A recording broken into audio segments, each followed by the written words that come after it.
वन्दे ब्रह्मपुराधिपं श्रीसहजानन्दं च मूलाक्षरम्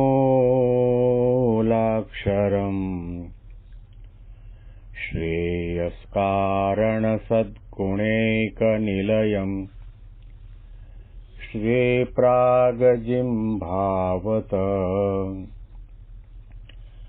ब्रह्मोपासनधारकं गुरुहरिं यज्ञं तथा योगिनं प्रत्येवं प्रमुखं महन्तमनिशं श्वेजेस्वरूपं मुदा।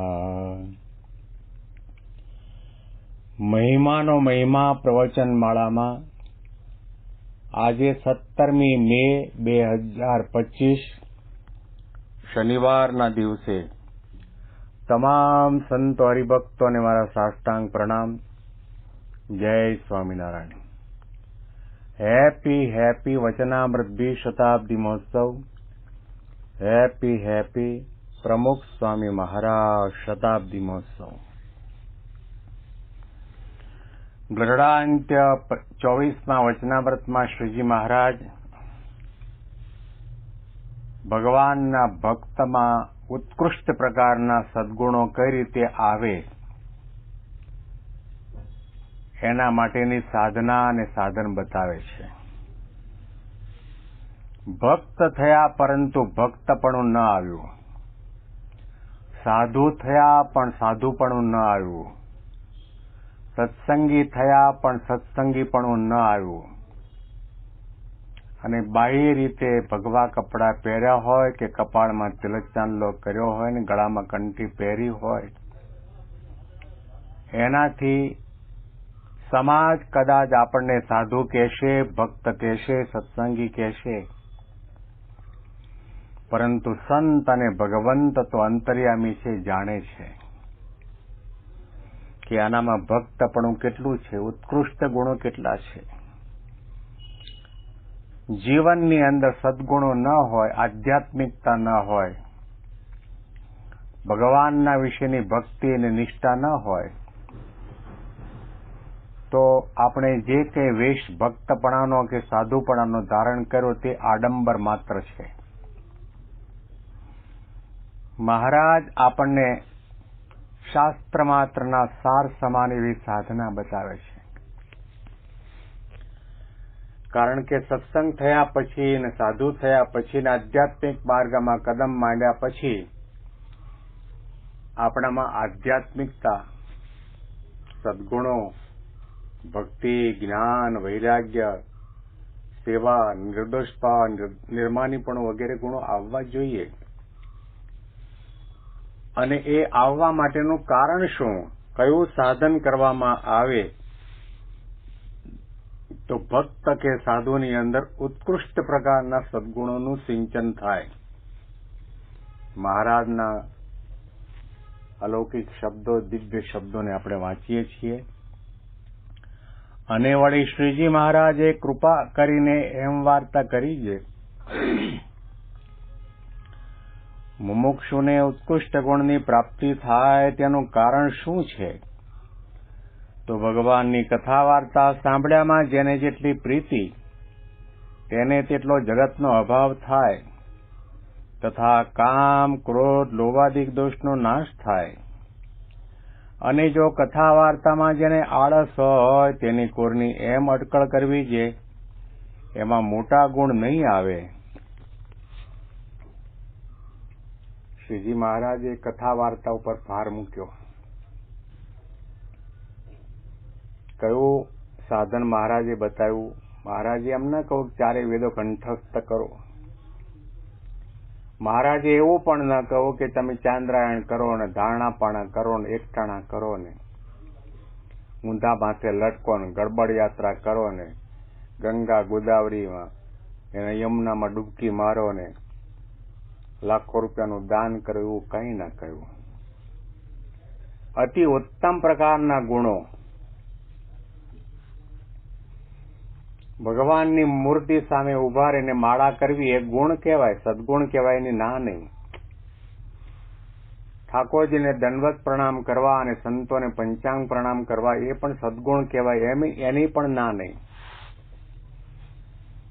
તમે કોરમંગલામાં રહો છો અને છેક રાજાજીનગર મંદિર છે, 15 કિલોમીટરનું અંતર કાપીને પૈદલ ચાલતા ચાલતા તમે દર્શન કરવા માટે પદયાત્રા કરીને જાઓ, એને સદગુણ કહેવાય, એની ના નહીં.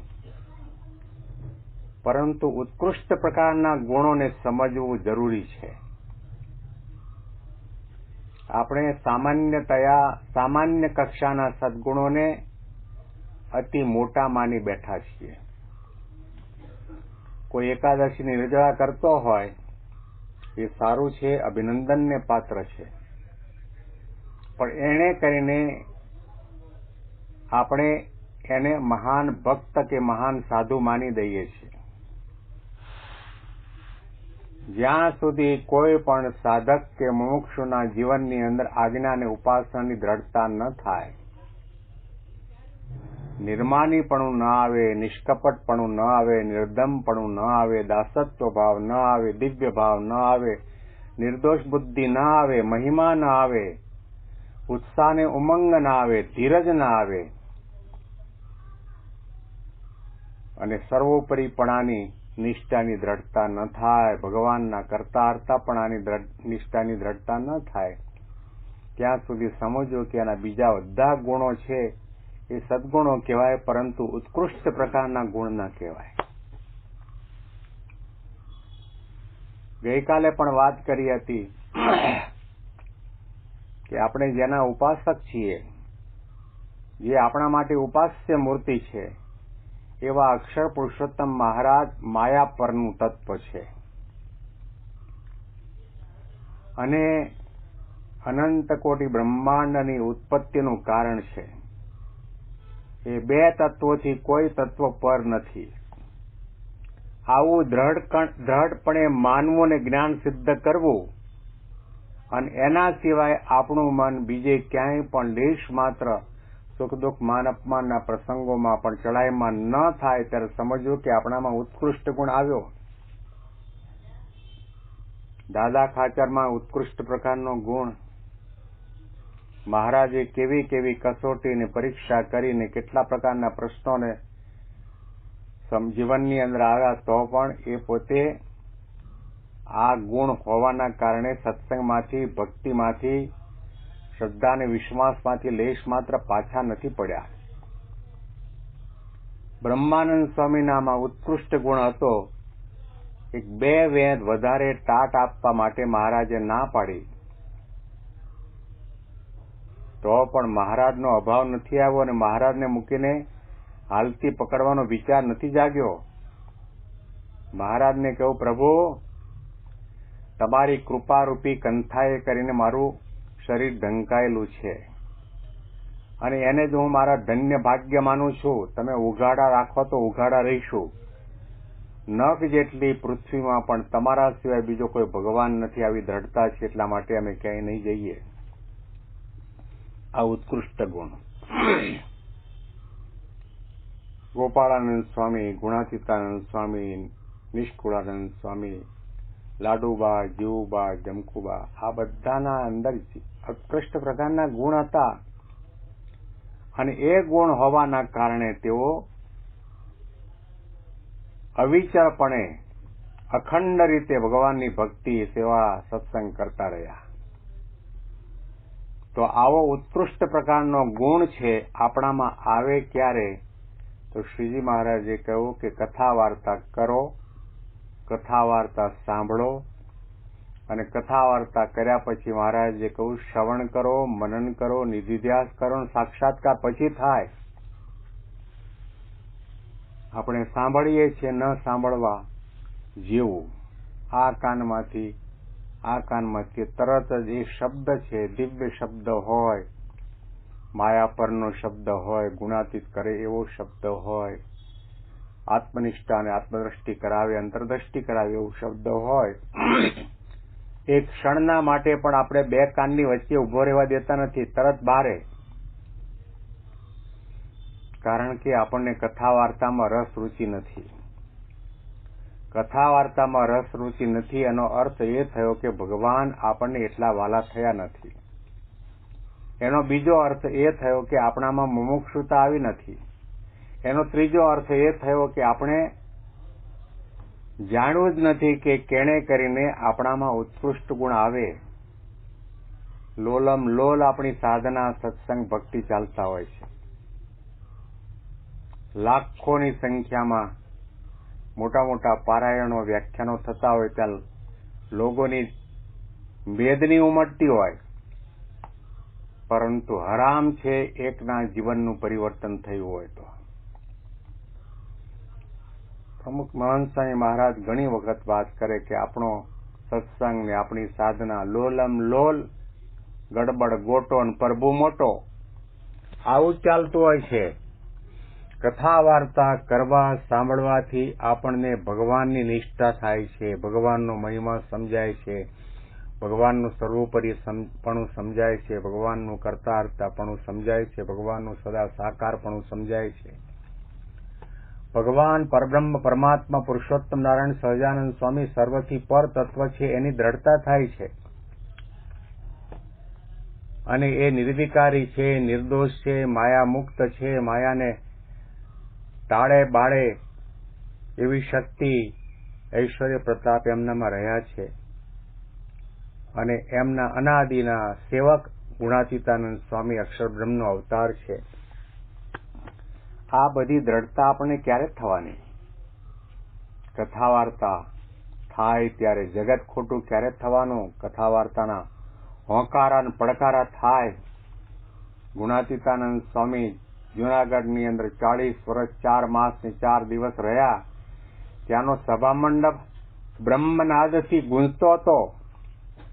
વિષયખંડની વાતો થાય, વાસના નિર્મૂળ કરવાની વાતો થાય, આત્મનિષ્ઠાની વાતો થાય, સર્વોપરીપણાની વાતો થાય, ભગવાનના મહિમાની વાતો થાય, દાસત્વ ભાવની વાત થાય, શું કરવા માટે આવ્યા છે, શું કરી રહ્યા છે, જાણપણાની વાતો થાય. કથા વાર્તા ગુણાતીતાનંદ સ્વામીએ કહ્યું કે આ જીવ જેવો શબ્દ સાંભળે એવો થાય.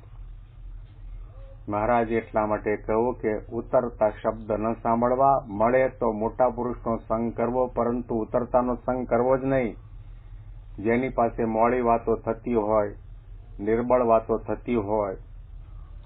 ભગવાન તો દયાળુ છે, અધમ ઉદ્ધારણ છે. સ્વામિનારાયણનું નામ લઈશું તોય કલ્યાણ થશે, માટે નિયમ ધર્મ પાળવાની, સત્સંગ કરવાની શું જરૂર છે?